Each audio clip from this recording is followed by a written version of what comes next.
The people who read our books actually, even your books, I think, are generally students and intellectuals. And it seems to me one of my concerns, and I expressed it to you before, is the huge split between the intellectual left, the petit bourgeois intellectual left, and the workers whose concerns seem to be very different now. And there's a huge difference. You see, for example, in many countries, when you complain about the far right, well, the far right does actually get the workers' vote in many places, you see, overwhelmingly. And the people who vote on the left tend to be, you know, intellectuals, teachers, students, and so on. So there's a big split. There's a sort of a strange situation there. It can be, but I'm speaking from my own experience. It's mostly the United States.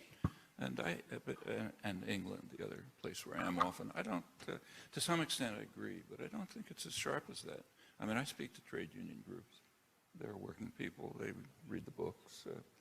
My own background from childhood was with, my family was working class, mostly unemployed working class in the 30s, very literate, high literary culture. Many of them never went past elementary school.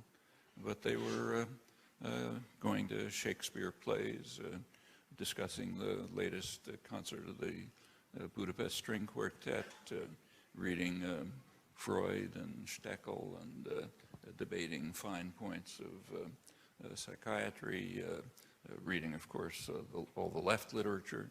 That's pretty typical of working class culture. And it goes right back to the 19th century.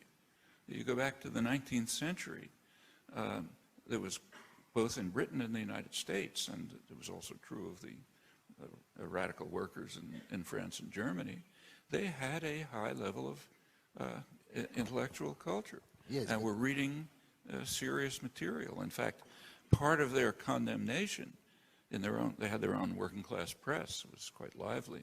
The press in the United States, for example, it was written by Irish artisans from Boston, or young women from the farms who went into the textile mills.